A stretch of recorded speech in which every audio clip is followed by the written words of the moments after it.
자, 그러면은요, 첫 번째 이슈 여러분하고 들어가도록 하겠습니다.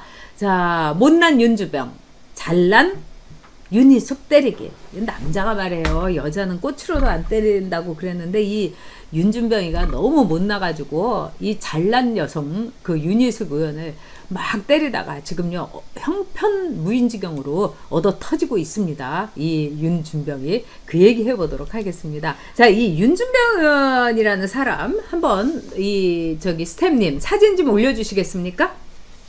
자, 이분은 우리가 잘 몰랐잖아요. 근데 이 윤희숙 의원이 이제 스타가 됐고요. 저는 정말 기뻐요. 왜냐하면 초선 의원이고 또 이 윤희숙 의원이 갖고 있는 이 성품, 아주 소탈함, 솔직함, 그리고 어떻게 보면 단순함, 깔끔함, 이게 아주 저는 마음에 들었어요. 그리고 이분이 5분 연설을 통해 가지고 스타가 됐는데 지금 미통당에 스타가 없잖아요. 그래서 너무 반가웠습니다. 근데 윤희숙 의원이 얘기한 거 뭐냐면, 이 월세로 살게 될 때 그 벌어지는 그 많은 문제점에 대해서 왜 축조심이 하나하나 꼼꼼하게 따지질 않았느냐. 이거는 국민의 삶에 대해서 아주 무심하고 무책임한 이 여당의 마구잡이 입법 문제가 된다, 이러면서 아주 사자후를 토로했어요. 근데 뭐 젠체하지 않고 난체하지 않고 소탈하고 솔직하게, 그래서 아마 여러분들이 더 감동했고 저도 큰 울림이 있고, 그래 나라 망하라는 법 없다, 제가 이래서 참 든든해졌어요. 근데 이 윤준병이라는 이 사람은 여러분 이제 얼굴 보시면 알겠지만 딱 보는 게 서울시청 공무원 특하다. 이 사람이 서울시청에서 이 교통문제 공무원으로서 교통본부장, 이걸로서는 아주 잔뼈가 굵은 사람이에요. 그래서 교통본부장이라고 해가지고 박원순이가 아주 이뻐했었죠. 근데 이 사람이 뭐라고 했느냐, 월세라는 게 뭐가 어때서, 그리고 월세 전세 제도는 어차피 소멸하는 거고, 이러니까 월세 살려도 아무 문제 없다. 그리고 아직도 이렇게 전세에 대해서 급급하면서 전세를 살자고 하는 사람들은 어떤 사람이냐, 과거 개발 시대에 머물러 있는 사고 수준을 가진 사람이다. 와, 이렇게 얘기를 한 거예요. 그러니까 우리가 열받지 않을 수가 없는 거죠. 그러면 우리는 무슨 전세 시대에 살고 급급한 사람은 우리가 개발 시대에, 와, 그럼 자기는 무슨 새 시대에 살고 있다? 야, 근데 이게 옛날에 우리를 분노하게 했던 조기숙의 발언이 있지 않습니까? 대통령께서는, 노무현은 21세기에 살고 있는데 국민들은 저게 무슨 봉건 시대에 살고 있다고, 이래가지고 우리를 한번 뒤집히게 하더니 또 다시 한번 이 윤준병이라는 사람이 이렇게 우리의 속을 뒤집어 엎어놓은 거예요. 근데 이러면서 오늘 아침에 이 사람이 또 방송에 나왔어요. 그 김현정 빨간 쇼에 나와가지고 뭐라고 했느냐, 자기도 월세를 살려고 하니까 지금 월세를 체험하고 있다, 이렇게 얘기했어요. 이게 꼭 박원순의 옥탑방 체험하고 비슷한 뉘앙스예요. 이게 이제 좌파들의 특징이죠. 그래서 자기도 월세 체험하고 있다, 이거예요. 네, 그리고 자기는 뭐 구기동에 뭐 이런 집에 살고 있고 공덕동에 오피스텔을 갖고 있다. 저는 이 사람을 뭐라고 이렇게 공덕동에 오피스텔 갖고 있는 거에 대해서 저는 이 사람 비난하지 않아요. 여러분도 아시다시피 공덕동의 오피스텔은요, 거기에 뭐 지하철이 3개가 왔다 갔다 하고 교통의 요지라서 딱 그거를 이 서울시 교통공무원을 하면서 공덕동 오피스텔을 샀다는 거는 저는 문제 있다고 보는 거예요. 왜?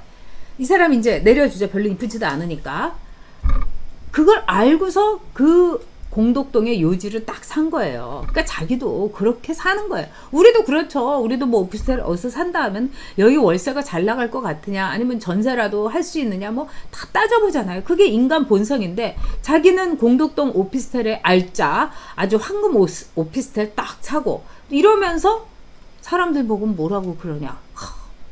나는 뭐 정말 이제부터 좀 이 개발 시대에 머물지 말고 월세를 받아들여라.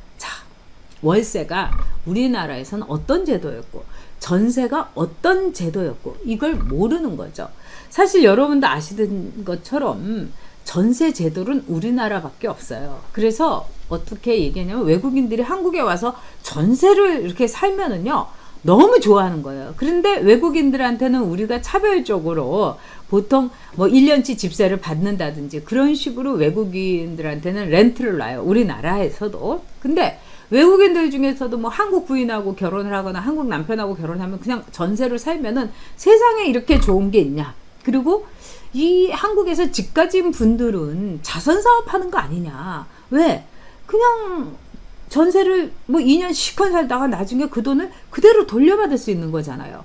너무 좋은 제도죠. 사실 이 제도는 이제 집값이 계속 상승하고 가만히 앉아 있어도 또 뿐만 아니라 이 전세 돈을 받아갖고 금리가 높을 때 그거를 이렇게 말하자면 운용을 하면서 이득을 얻을 수 있었던 그 시대인 거죠. 그럼에도 불구하고 전세가 계속 제도가 유지되고 있었어요. 우리나라에서. 그 이유는 뭐냐?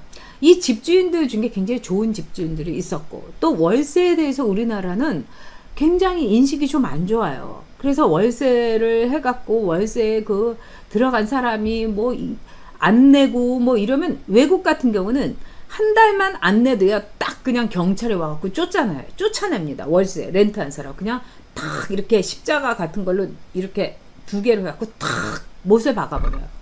그래가지고 쫓아내버려요. 뭐 알자가 없어요. 근데 우리나라는 그러지도 못하고 이러니까 내가 골치 아프지 않게 아예 그냥 깔끔하게 전세로 가겠다. 이런 집주인들이 상당히 많은 거예요. 그래서 그런 집주인의 심리와 그 다음에 또 말하자면 월세에 대해서 우리나라 국민들이 갖고 있는 불안함 이게 합쳐져 갖고 어떻게 보면은 상생의 제도였던 거예요. 전세 제도는. 그리고 또 제가 아는 분이 이런 분도 있었어요. 자기 집에 뭐 10년 넘게 이 전세를 살고 있는데 그분이 이 집을 샀으면 좋겠다. 이래가지고 오히려 그 전세를 10년 살던 분들한테 굉장히 싸게 이 뭐 복비도 서로 이제 안 내도 되니까 한 1,000만 원쯤 싸게 저는 집을 넘긴 분도 알고 있고요. 그 다음에 집값을 계속 안 올리는 제 후배도 있어요. 왜 그러냐면 그분이 참 사람들이 좋고 이래가지고 정이 들어서 전세값을 안 올린다는 거예요. 이런 것들이 인간이 사는 겁니다. 근데 이제 윤준병이란 사람은 제가 보기에는 세상 물정을 모르는 것 같아요. 전세 제도의 장점, 그 다음에 월세에 대해서 우리나라에서 얼마나 불안해 하는지 이런 것도 잘 모르는 것 같아요. 그러더니 오늘 아침에 뭐라고 했냐면 자기는 월세를 체험하고 있다 이거예요. 그래서 월세 체험을 어디서 하시는지 했더니 이 사람이 이제 지역구가 정읍인가 봐요. 정읍 고창인데 여기에서 아파트에서 월세를 살고 있다는 거예요. 그러니까 이거는 뭡니까? 그러니까 지역구에다가 주소지 이전하고 거의 뭐 서울에서 살고 정읍에는 이제 주말에나 가가지고 이제 주말용 별장처럼 쓰는 거죠. 그리고 자기 주소지 옮기고. 근데 뭐 자기 식구들 주소지 거기다 옮겼죠.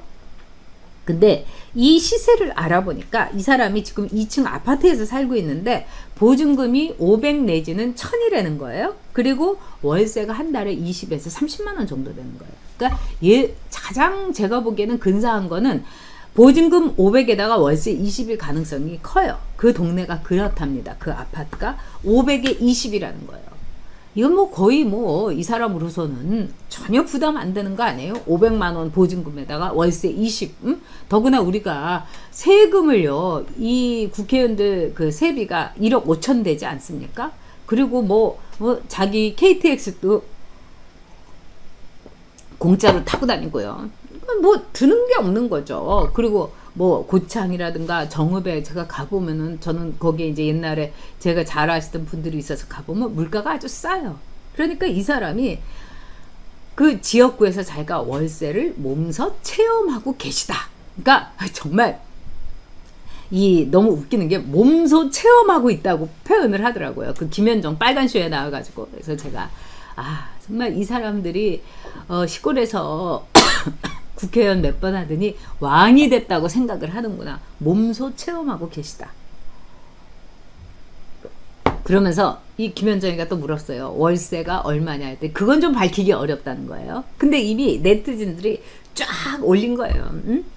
500에 20이다. 많아야 1000에 30이다. 이랬는데 자, 그러면서 이 사람이 글을 올린 게 전세가 월세 전환하는 게 뭐 나쁜 거냐고.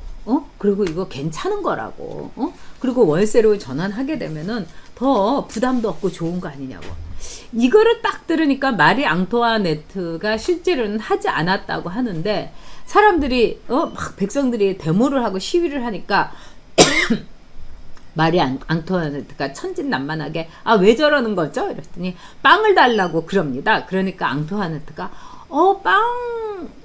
빵이 없으면 과자 먹으면 되는 거 아니에요? 뭐 이렇게 답을 했다고 그래요. 근데 실제로는 마리 앙투아네트는 상당히 그 똑똑하고 괜찮은 여성이었다는 겁니다. 그래서 그런 말은 하지 않았다고 해요. 그래서 단두대에 정말 사뿐사뿐 걸어가는 마지막까지 이 합스부르크 왕가의 그 품위를 지켰다 이런 말이 이제 전해 오긴 합니다만, 근데 이제 문제는 이 윤준병의 월세가 얼마나 좋은 건데 전세보다 월세가 괜찮지 않아요? 이거는 한마디로 정말 전세를 살고 싶어하는 월세를 사는 사람들의 가슴을 후벼 판 거죠. 그러니까 과자 먹어라. 빵 없어? 과자 먹어. 이거하고 똑같은 얘기죠. 자, 이 문제를 우리 두 번째 주제에서 여러분 다시 시작하도록 하겠습니다.